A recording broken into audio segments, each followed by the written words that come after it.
Welcome to Sissy Fantasy World, where every story sparkles. Don't forget to subscribe for more magic. I never imagined a single month could change the way I saw myself, could rearrange the bones of who I thought I was.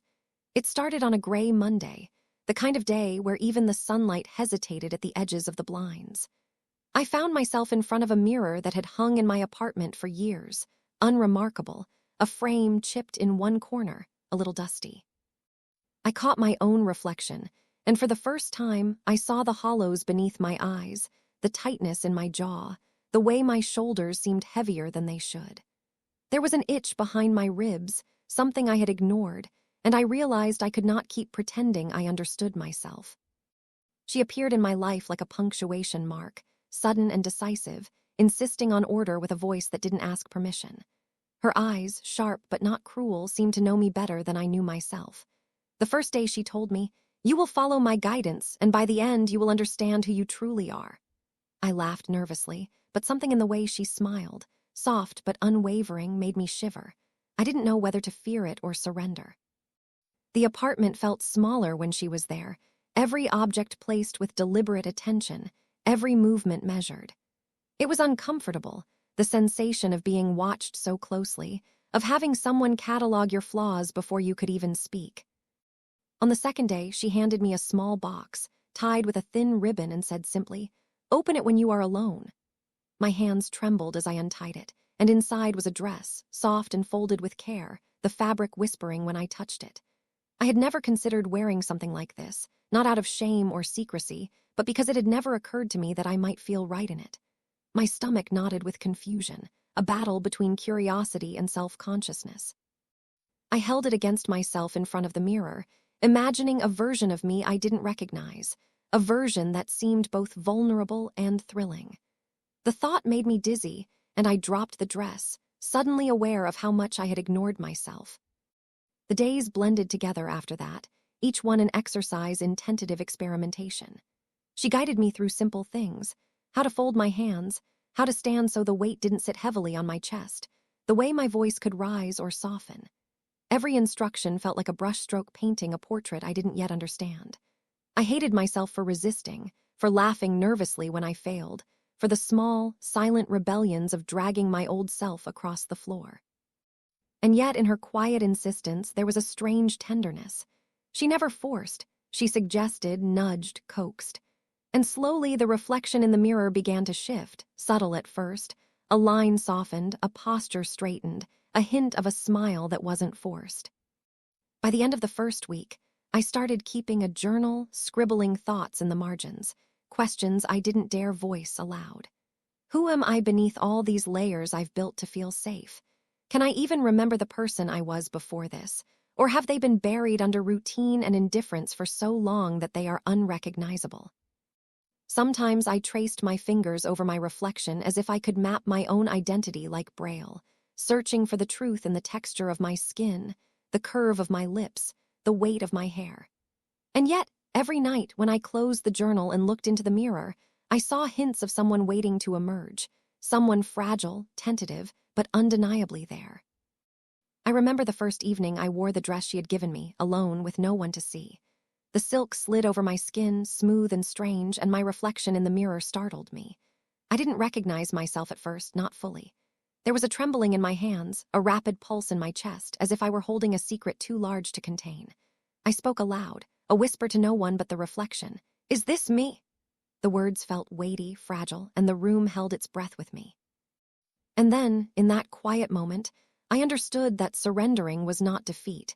It was the first step toward something I hadn't yet named. The first weekend arrived, and with it, the strange freedom of absence, of no one around to judge or intervene. I practiced walking, each step measured, feeling the subtle sway of my hips, the lightness in my chest, the way my fingers brushed against the hem of the dress as if learning a new language. The mirror became my confidant, reflecting my fears, my failures, my tiny triumphs. I began to imagine life as a series of choices, each one a brushstroke on a canvas I had long ignored. And yet, beneath the wonder, there was a tremor of doubt. Could I ever step outside this apartment and carry this version of myself into the world? Could anyone else see me without flinching at the unfamiliar? By the end of the first part of this journey, I lay on the couch, the dress folded neatly beside me, a faint perfume lingering in the air, and I felt the stirrings of something unnameable. Fear and anticipation mingled, a strange cocktail that left me restless yet alive. I realized that I had crossed a threshold, that something fundamental had shifted, and yet I could not tell what awaited me beyond the door of tomorrow. The mirror, once a simple reflector of my image, had become a gatekeeper to possibility. I closed my eyes and whispered into the quiet room, "I'm ready, but am I ready?" The second week began with a kind of silent urgency I hadn't anticipated. I woke each morning with the weight of expectation pressing against my chest, though no one had spoken a word yet. She had left subtle notes around the apartment, on the fridge, tucked into the folds of my journal, reminders of posture, of voice, of patience. I read them slowly, savoring the careful precision of her words, and felt the strange thrill of being guided so completely. It was unsettling, exhilarating, like stepping onto a stage without knowing the script, but trusting the director entirely. I noticed things in myself I had never seen before, the delicate curve of my wrist, the way my fingers seemed to elongate when I held them just so, the softness in my jaw when I relaxed it. Small gestures, almost imperceptible, began to shape me, and I became obsessed with the mirror. Sometimes I would spend an hour tracing the shadows of my cheekbones with my eyes, or tilting my head to catch the light just right, as if by watching closely I could accelerate the transformation. And yet, the reflection was never fully mine. It was a half-formed image, hovering between the person I had always been and the person she seemed to imagine I could become. One afternoon, she returned unexpectedly, carrying a small bundle wrapped in paper. I froze, my hands hovering over the fabric of the dress I had been practicing in. "Today," she said quietly, almost tenderly, "we refine your voice." I blinked, unsure what she meant, and she gestured toward the mirror. "Speak as her. Speak as you want to be heard." My throat tightened. I had never considered that my voice could betray me, could carry the weight of identity in a way no mirror could. I opened my mouth, and the sound that came out startled me, a lighter, careful cadence, yet unmistakably mine. It trembled at first, faltered, and then found a rhythm that felt true. I felt exposed and naked and free all at once, as if shedding one layer had revealed another I hadn't known existed. Days passed with this meticulous routine. I learned to move with a new awareness, to place my hands without self-consciousness, to tilt my chin in ways that conveyed confidence instead of hesitation. Clothes were no longer just fabric. They were instruments, shaping not just the way I looked but the way I felt. Each outfit, each combination was a lesson in courage, an experiment in self-perception. And yet, there was still resistance in me. Old habits clung stubbornly, a murmur of doubt whispering that perhaps this version of myself was just a mask, an illusion she had created and I had played along with. One evening, exhausted from practice, I caught my reflection in the living room window instead of the mirror. The city lights behind me fractured my image, splitting it into shards of memory and possibility. I studied myself there, half shadow, half light, and realized that the reflection staring back was beginning to look at me with recognition, with an acknowledgement of who I was becoming. The dress hung differently, my posture carried weight, and my eyes, for the first time, seemed to hold a story I had never told anyone. But even as I felt pride, I felt fear. The fear that stepping beyond these walls would shatter the fragile identity I was nurturing. Then, without warning, she introduced a new element, a name.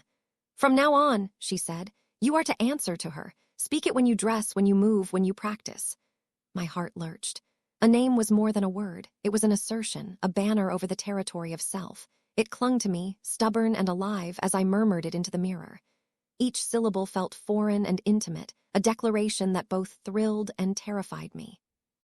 I realized that claiming the name meant claiming a part of myself I had long denied.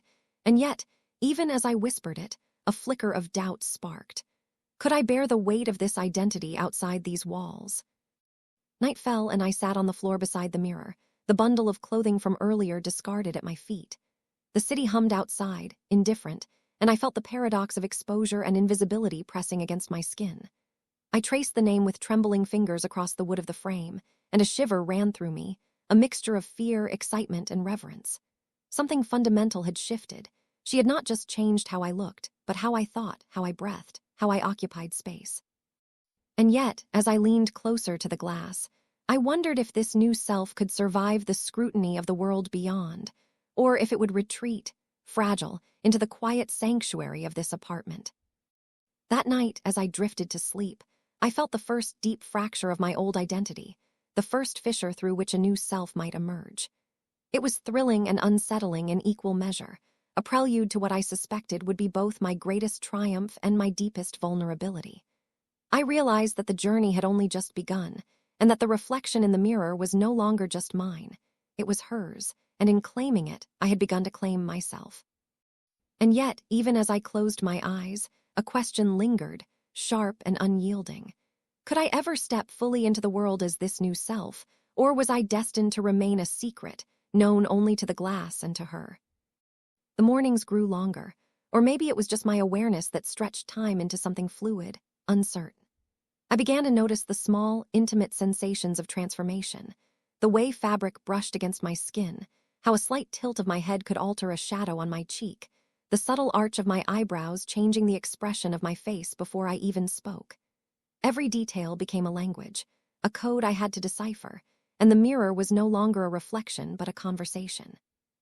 Sometimes I would catch my own glance and startle, as if meeting a stranger who knew my secrets better than I did. She began leaving notes that were no longer just instructions but questions, little provocations meant to unsettle me into introspection. "Who do you see when you look at her?" one asked. I stared at it for hours, tracing the edges of the letters with my fingertip, as if the answer were encoded in the ink itself. I realized the question was not about what I looked like but what I felt, what recognition lingered in the muscles of my face, the weight of my chest, the cadence of my voice. And I realized, with both terror and exhilaration, that I was beginning to see her, the self I had long buried, breathing quietly beneath layers of routine and habit. One afternoon, she asked me to pick an outfit without her guidance. My hands hovered over the clothing, suddenly aware of how my choices carried meaning beyond style.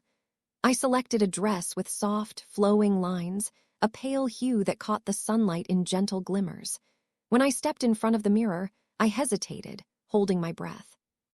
The reflection that greeted me was familiar and strange at once. There was the tremor of uncertainty, the echo of my old self, but also a steadiness I had not known I could summon. I whispered the name she had given me, and the sound felt anchored in my chest, a declaration that was no longer tentative.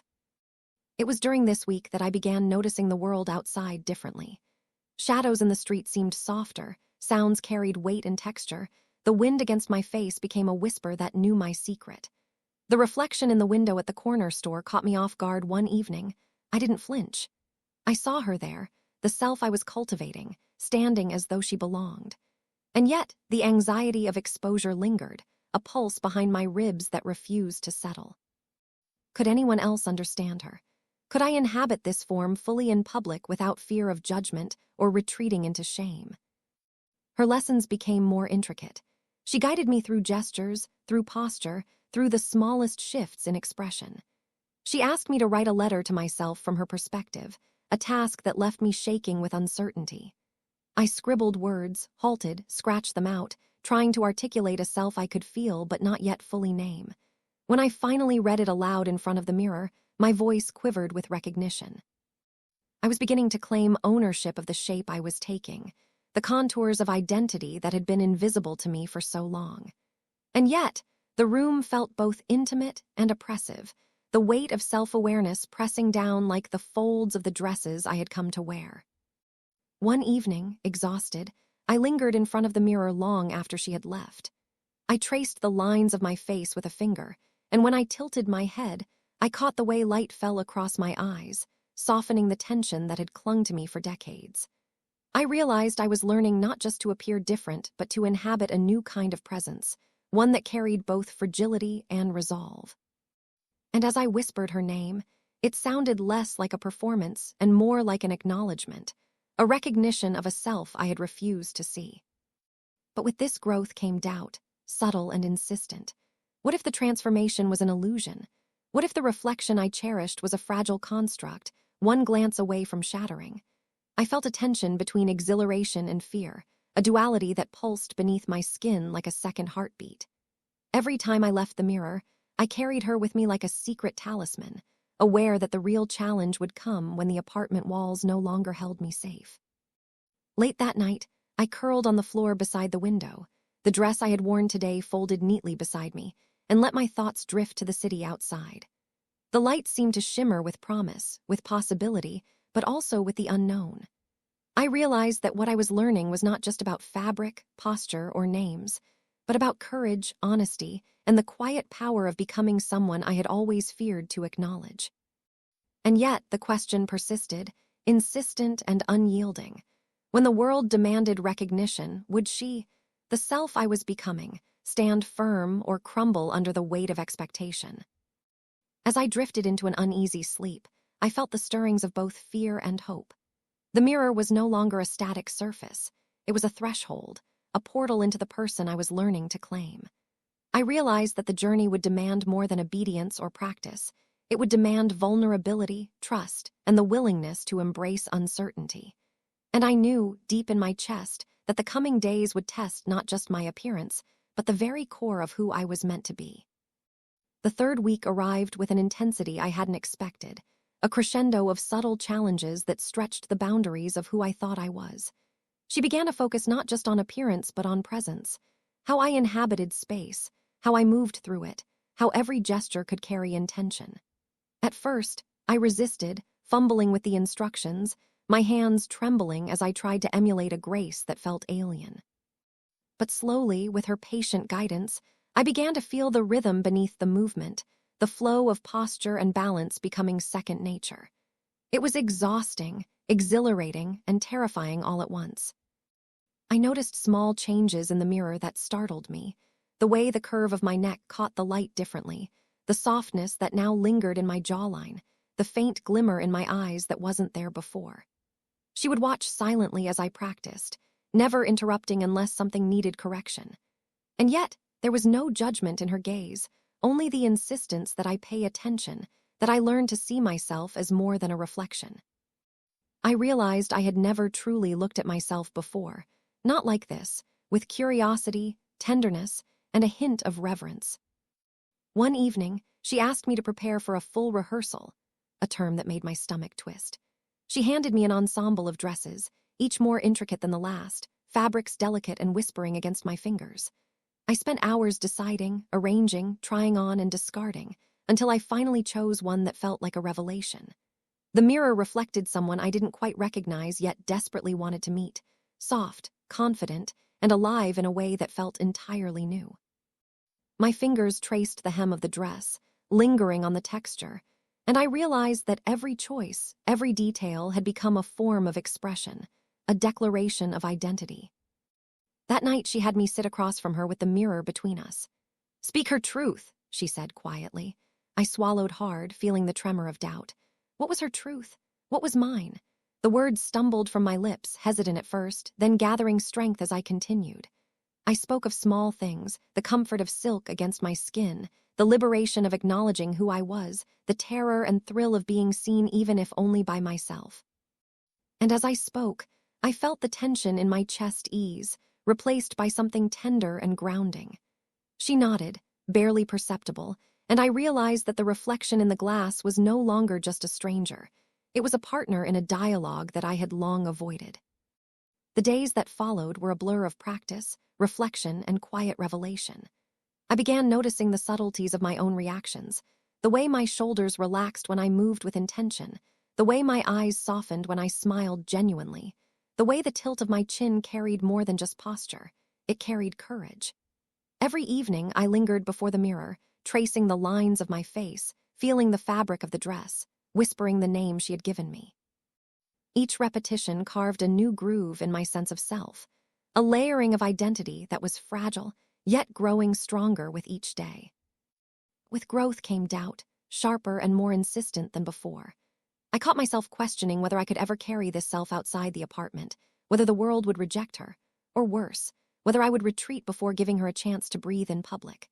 The anxiety was a constant hum beneath the rhythm of my days, a reminder that transformation is never just external.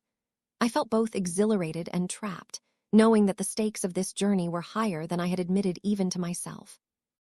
One rainy afternoon, I watched my reflection in the streaked window, the city blurred beyond the glass.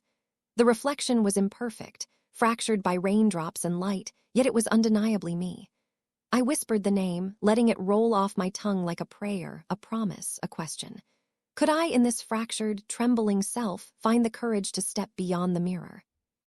The sound of the rain against the glass seemed to answer with patience, a quiet affirmation that growth required time, trust, and a willingness to embrace vulnerability. That night, as I folded the dress and set it aside, I felt a strange ache in my chest, a mixture of pride and apprehension. The journey had become more than a series of exercises. It had become a confrontation with fear, an embrace of possibility, and a negotiation with the fragments of myself I had long ignored. I lay on the floor, listening to the city hum, and realized that the next stage would demand something I had never given: complete surrender. The mirror waited silently, patient and unyielding, as though aware that the true test of transformation was about to arrive. And in that quiet, suspended moment, I understood the truth of what I was beginning to accept. The reflection was not just a surface, not just a guide, it was a doorway. And stepping through it would mean leaving behind all I had known, all I had clung to, and walking toward an identity that was both terrifying and luminous. I closed my eyes and whispered, barely audible, "I am ready, but am I?" The fourth week began with a tension that seemed to hum in the air, invisible but insistent. Each morning, I woke with the lingering echo of her instructions, the subtle reminders she had embedded in the apartment. The careful placement of objects, the gentle notes tucked into books, the small adjustments in the way light fell across the room. They reminded me that transformation was not simply a matter of appearance. It was a state of being, an awareness that required every ounce of attention I could muster. I realized that I was learning to inhabit myself fully, in a way I had never dared. She introduced movement exercises that felt like choreography at first, turning, stretching, stepping lightly as if the floor itself were teaching me. At first, my body resisted, every gesture awkward and heavy. But gradually, I began to feel a rhythm, a flow that belonged to me. There was grace in the way I leaned, subtle poetry in the shift of weight from one foot to another. I noticed the tiny sounds, the rustle of fabric, the faint tap of my nails against the hardwood floor, the whisper of breath, and how these sounds shaped perception as much as sight. The apartment became a stage, the mirror a witness, and I the protagonist of a story I was only beginning to understand. One evening, she asked me to try layering outfits, mixing textures and colors I would have never dared before. The sensation of silk over cotton, of velvet brushing against skin, was intoxicating and disorienting. I lingered in front of the mirror, fascinated by the interplay of light and shadow, of color and contour. The reflection staring back was at once familiar and startling, softness and confidence intertwined, a quiet strength I had not recognized in myself before. I whispered the name she had given me, and the sound carried a sense of ownership, a declaration that I was no longer merely experimenting, I was becoming. I began to notice subtle shifts in my emotions. There was a liberation in each successful gesture, each small acknowledgement of progress, but also a fragile vulnerability. Doubt was a constant companion, sneaking into quiet moments, reminding me of old habits, old fears. Could I sustain this self in the outside world? Would the reflection I cherished in private survive the scrutiny of strangers? These questions gnawed at me, but I found solace in the intimacy of practice, in the sanctuary of the apartment, and in the unwavering presence of her guidance. During this week, she introduced a new challenge, a public simulation. She asked me to move through the city streets as her, observing without interacting, feeling the rhythm of my own presence against the backdrop of the world. My chest tightened with anxiety as I stepped outside, the familiar city suddenly unfamiliar, the gaze of passers-by a phantom I could not ignore. But as I walked, I felt an unexpected clarity, a resonance in the way I carried myself. Every step became a statement, every breath a small act of courage. The mirror at home had prepared me, but the world outside was the true test of my resolve. That night I returned exhausted yet exhilarated. I sank to the floor, feeling the lingering pulse of adrenaline in my limbs, and studied my reflection in the mirror. There was something new there, an alignment of internal and external, a coherence I had not yet known. She appeared not as an imitation or mask, but as an authentic part of who I was becoming. And yet, the fear lingered. Fear of rejection, fear of misunderstanding, fear that this fragile identity could shatter under the weight of expectation. As I lay down, the city humming faintly through the window, I traced the lines of the mirror with my fingers, the glass cool beneath my touch. I realized that the journey was no longer about guidance, exercises, or instruction. It was about trust. Trust in her, trust in myself, and trust in the process of becoming. The reflection was no longer a guide or a teacher. It was a companion, a witness, a challenge. And I knew that the coming days would demand that I confront the deepest uncertainties, that I let go of fear and fully inhabit the self I had long denied. And as sleep approached, I felt the weight of possibility pressing against my chest. I whispered the name softly, letting it roll off my tongue, a prayer and a promise intertwined. I understood that I was standing on the edge of something profound, something that could redefine every layer of my being. And in the quiet, I asked myself, trembling, when the world finally demands to see me, will I stand unflinching, or will I retreat into the safety of shadows I have long called home? The 5th week began with a strange intimacy between the reflection in the mirror and myself, as if the glass had become a portal not only for observation, but for dialogue. Each morning, I found myself speaking softly to her, not rehearsing instructions or names, but confessing thoughts I had never dared to voice aloud. The mirror no longer reflected merely a form. It held attention, bore witness, acknowledged my fear and hope in equal measure. I began to notice the tension in my shoulders dissolving, the subtle softening around my eyes, the way my hands no longer twitched with hesitation. It was a delicate unfolding, a choreography of patience and surrender. She introduced a new element this week, a journal of self-perception. Every day I wrote about what I saw, what I felt, the small victories and failures that punctuated my transformation. Sometimes the words came easily, sometimes they stuck in my throat like pebbles. I wrote about the brush of fabric against my skin, the weight of silk in my palms, the faint tremor in my voice when I whispered the name she had given me. Each entry revealed a layer I had never known, and as I read them aloud in front of the mirror, I could hear a resonance I had never imagined. Affirmation, curiosity, acceptance. One evening, she placed a small, ornate hand mirror in my lap and asked me to look closely, not just at the surface, but at the subtleties of expression, the shadows, the slight hesitations in my gaze. I stared into my own eyes, searching for the self I had long ignored, and found traces of courage I hadn't realized I possessed. My lips trembled, and I whispered the name, letting it settle into the deepest recesses of my chest. It felt less like a borrowed identity, and more like a truth I had finally begun to claim. But the process was not without resistance. There were days when I felt trapped between two selves, the cautious, familiar person I had always been, and this emerging self whose contours were still tender and uncertain. I caught myself recoiling from the reflection, imagining how the world would react if they glimpsed her, and the anxiety that followed was sharp and insistent. Yet, each time I returned to the mirror, each time I lingered over the brush of fabric, the tilt of my chin, the softening of my shoulders, I felt fragments of courage knitting themselves into a whole I could barely recognize, yet somehow trust. The apartment began to feel simultaneously like sanctuary and stage. Every object, every shadow, every note she left carried meaning, shaping the rhythm of my days.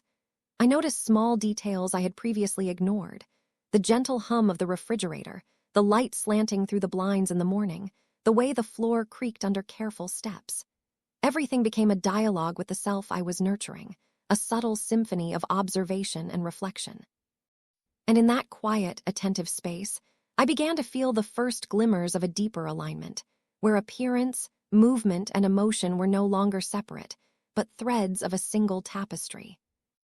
Then came a day when she asked me to step outside fully dressed, fully aware, and to walk with purpose through the streets near my apartment. My stomach knotted with dread, my hands cold and shaking. Could I inhabit this self in public without faltering? The mirror at home had prepared me in countless ways, Yet the city was unpredictable, full of eyes that might judge, dismiss, or misunderstand. And yet, as I took the first hesitant steps, I felt a subtle shift, an anchoring in my chest, a steadiness that began at my feet and moved upward, a quiet insistence that I belonged in this form, in this self. When I returned home that evening, drenched from an unexpected rain, I sank to the floor before the mirror, the droplets clinging to my hair and clothes, and realized that this self, fragile, emerging, luminous, was not a costume or a role. She was a part of me, inseparable from the person I had always been, yet freed from the chains of doubt and suppression. And yet, even as pride and relief mingled in my chest, a question lingered. Could I maintain this courage, this authenticity, beyond the sanctuary of my apartment? Could the self I had painstakingly nurtured survive the scrutiny of the wider world, or would it retreat, fragile, back into shadows?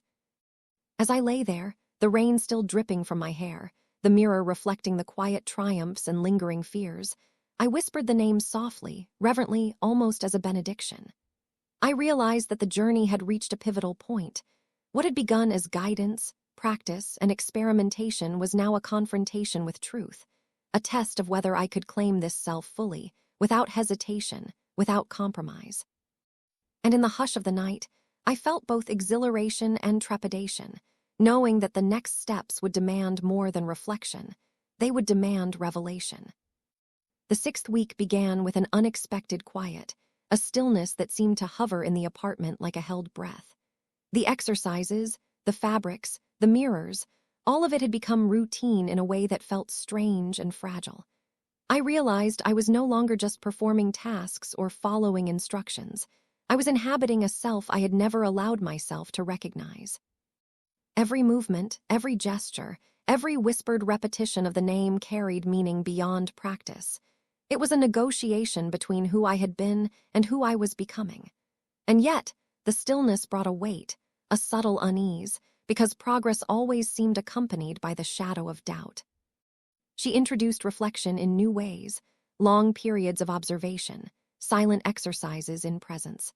I would sit or stand before the mirror for hours, tracing the lines of my face, noticing the texture of my skin, the way light caught the curve of my jaw or the softness of my lips. Sometimes I whispered my thoughts aloud, sometimes I only breathed, letting the rhythm of my pulse fill the quiet. And in these moments, I began to notice the contours of emotion in my reflection, hesitation, confidence, fear, curiosity, and realized that the mirror was not just showing me appearance, but revealing the depth of my own inner life. I began to experiment with subtler gestures, tilting my head slightly to catch the light differently, relaxing my shoulders to convey ease, letting the softness of my hands speak without words. These small shifts, almost imperceptible, began to feel like reclamations, tiny acts of permission to inhabit this identity fully. The mirror no longer felt like an authority or a tutor. It was a companion, a witness, a sounding board for discovery. And in these hours of silent practice, I felt a growing sense of coherence, a fragile alignment of self that thrilled and frightened me in equal measure. She also challenged me to deepen my awareness of emotion. One afternoon, she asked me to close my eyes, feel the apartment, and let my body move naturally as her, unthinking, instinctual. At first, my movements were clumsy, hesitant, as if my body had forgotten the rhythm of authenticity. But gradually, a fluidity emerged, subtle and powerful, a language that spoke through posture and breath. I realized that identity was not only what one wore or how one looked, it was how one inhabited space, how one allowed oneself to be present, how one acknowledged vulnerability without shame. But the progress came with moments of acute anxiety. I caught myself imagining the world outside the apartment, wondering if the self I was nurturing would survive scrutiny, ridicule, or misunderstanding. I realized that transformation was not just about creating a new appearance or voice. It was about courage, resilience, and the willingness to exist fully, even in the face of fear. And in these moments, the mirror became both a refuge and a challenge, reflecting not only my form but the very questions I could not yet answer. One evening, she placed a small, delicate necklace in my hands. "This is for her," she said softly, her eyes searching mine. The weight of the object was light, but its significance pressed heavily against my chest. I draped it around my neck and caught my reflection. The image staring back was no longer tentative. There was a subtle strength in the curve of my shoulders, the tilt of my chin, the steady gaze of my eyes. I whispered the name, feeling it settle into me with permanence, a tether to the self I had begun to inhabit fully. And yet, even in that small triumph, the question lingered. Could this self survive beyond these walls, beyond guidance, beyond practice? That night, I sat beside the window, watching the city lights ripple across the glass. The mirror reflected me faintly, half shadow, half light, and I realized that what I had been learning was not simply cross-dressing or outward transformation. It was trust, patience, and a deep, sometimes terrifying honesty with myself. I felt exhilaration, fear, pride, and vulnerability all at once, a kaleidoscope of emotion pressing against my ribs. And as I whispered the name softly, almost reverently, I understood that the final week of this journey would demand the most profound test yet. Not practice, not instruction, but complete surrender to the self I had fought so long to acknowledge. The 7th week arrived like a quiet storm, unannounced but unmistakable. I awoke with the peculiar sensation that the apartment itself had shifted, as if the walls held the weight of all the days I had spent learning, practicing, surrendering. The mirror no longer felt like a tool or a tutor.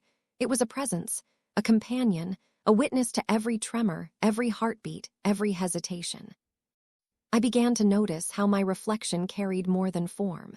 It carried the texture of my courage, the shadows of doubt, and the faint glow of a confidence I had never known I could possess. She asked me to move differently now, to experiment with a presence that felt like an extension of her guidance, but wholly my own. I practiced walking with a rhythm that had once seemed impossible, letting my arms fall naturally, letting my gaze settle without flinching. Each step carried an almost imperceptible weight of intention, and I realized that the world I inhabited had changed. Even in solitude, I felt the anticipation of being seen, as though every movement in the apartment was a rehearsal for existence itself. One afternoon, she brought in a small, ornate scarf, instructing me to wear it in ways that complemented my posture and expression. The fabric was delicate against my skin, brushing softly along my collarbone, and the simple act of draping it became a meditation in self-expression. I lingered in front of the mirror, studying the interplay of light and shadow across my face, the way the scarf accentuated the lines I had once considered flaws. The reflection that stared back at me was no longer tentative or searching. There was a quiet authority there, a sense of claim over my own image that left me both exhilarated and unsteady. Yet doubt persisted, subtle and unyielding. I caught myself imagining the eyes of strangers, the judgments I had always feared, and the anxiety gripped my chest with an almost physical pressure. Could I step outside and inhabit this self fully? Could I exist in public without collapsing into the shadows I had once called safety? And in these moments, the mirror offered no answers, only reflection, a patient, unwavering reminder that the transformation I was pursuing was as much about courage as it was about form. That night, she instructed me to speak aloud, to narrate the day, my feelings, the texture of each moment, as though the mirror could listen and understand. My voice trembled at first, soft and fragile, but as the words poured out, I felt the tension in my chest ease. The reflection responded not with judgment, but with recognition. I whispered the name she had given me, and it sounded more permanent than ever, settling deep into the rhythm of my breath, the subtle arch of my shoulders, the light in my eyes. The apartment felt both intimate and expansive that night, as though the walls contained not just my physical form but the totality of my experience, the fear, the exhilaration, the struggle, and the triumph. I lingered before the mirror, tracing the contours of my face, feeling the silk of the scarf, letting the soft pulse of my heart guide each movement. And I realized that the journey had reached a pivotal threshold. The self I had cultivated was no longer simply an experiment or instruction. It was a living, breathing presence, delicate yet undeniable, fragile yet grounded. As I lay down beside the window, the city lights reflecting faintly in the glass, I whispered her name one last time before sleep. I felt the weight of anticipation pressing gently against my chest, a reminder that the final days of this transformation would demand more than reflection, practice, or guidance. They would demand revelation, the courage to step into the world fully, unflinching, and claim the self I had nurtured in private for so long.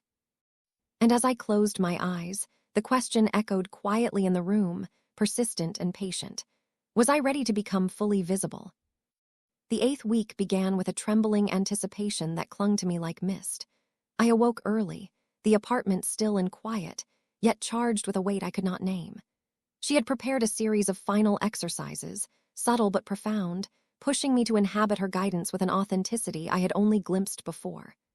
I felt the gravity of each movement, each breath, each gesture, knowing that the mirror would witness not only my form, but the very essence of who I had become. One morning, she instructed me to dress fully without hesitation, to choose every piece, every accessory, every fold of fabric, as though I were declaring myself to the reflection for the first time. My hands shook as I selected a soft, flowing dress, the one that had first made me question who I was beneath the layers of routine. Draping it over my shoulders, I felt the familiar thrill, the weight of vulnerability, the subtle power that came from claiming something entirely my own. The mirror reflected me fully now, not fragmented, not tentative, but poised on the cusp of revelation. She asked me to move through the apartment as though I were entering a room filled with strangers, to walk, to pause, to gesture, to speak softly to myself aloud. I felt exposed, but in that exposure there was an intoxicating clarity. Each movement carried intention, each breath carried acknowledgement of the self I had nurtured.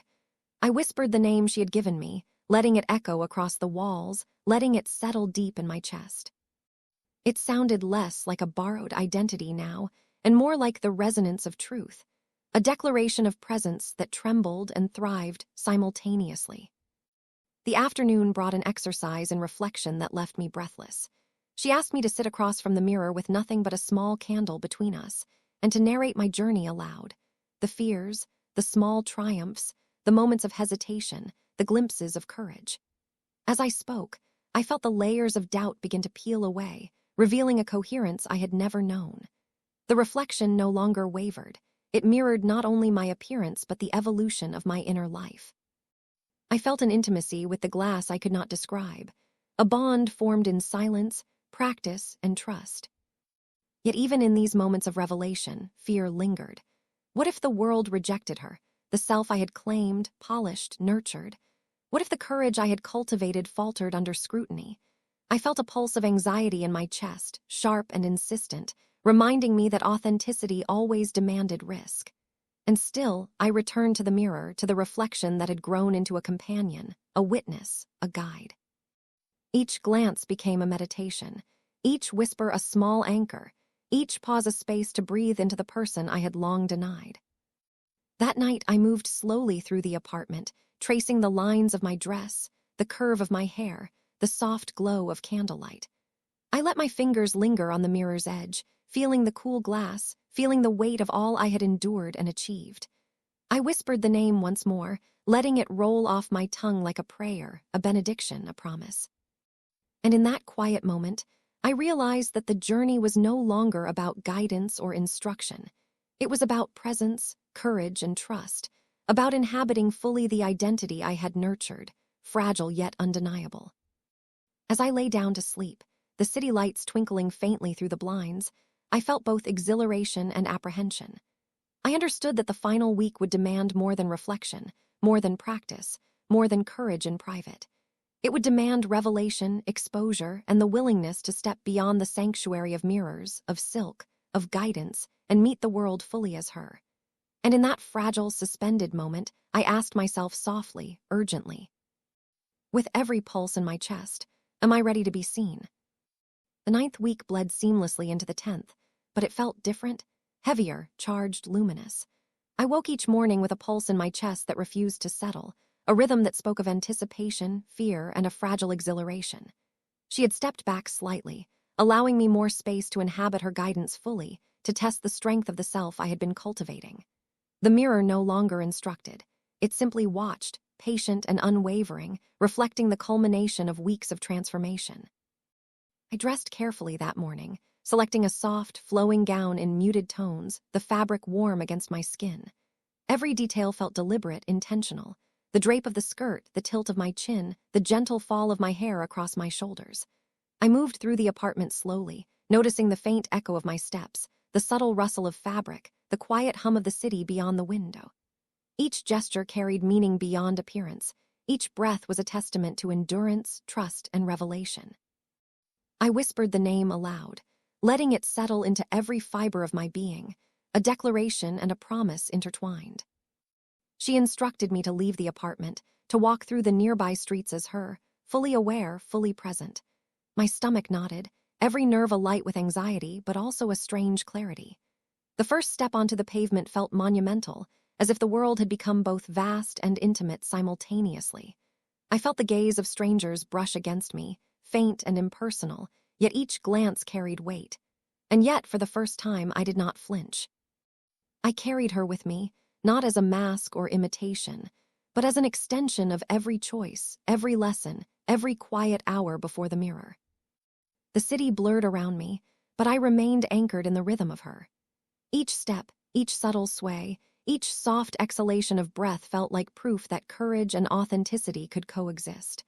I felt the fabric of the gown move with intention, the alignment of my posture speak silently of presence, the tilt of my chin declare a quiet defiance against the weight of doubt.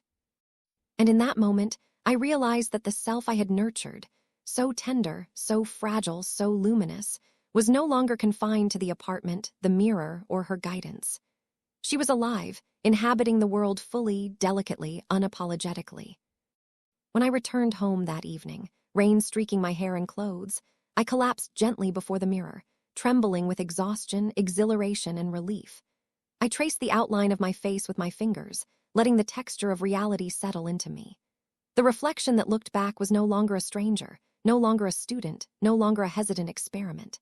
She was wholly present, fragile yet unyielding, a quiet triumph of patience, courage, and trust. I whispered the name softly, and this time it carried not only recognition, but permanence. I sank to the floor beside the window, city lights flickering faintly across the glass, and realized that the journey was not about becoming someone new or about performing someone else's vision. It was about uncovering the self I had buried, allowing it to breathe, to exist, to claim space and presence. I understood the profound simplicity of it. Identity is not given, not taken, not borrowed. It is nurtured, revealed, and ultimately embraced. And in that fragile, luminous moment, I felt an overwhelming gratitude for her, for the mirrors, for the quiet guidance, for the courage that had once seemed impossibly distant. And so, as I traced the lines of the mirror one last time, I whispered into the stillness, "I am her." The words were soft, but they carried weight, permanence, and truth. I closed my eyes, letting the city hum around me, letting the self I had claimed settle fully into the rhythm of my chest, the tilt of my shoulders, the soft exhale of my breath. I realized that transformation is not a moment, not a choice, not a reflection. It is an unfolding, a trust, a surrender, a declaration, and I had arrived. The mirror held its quiet vigil, but it no longer defined me. I was fully, undeniably, irrevocably myself.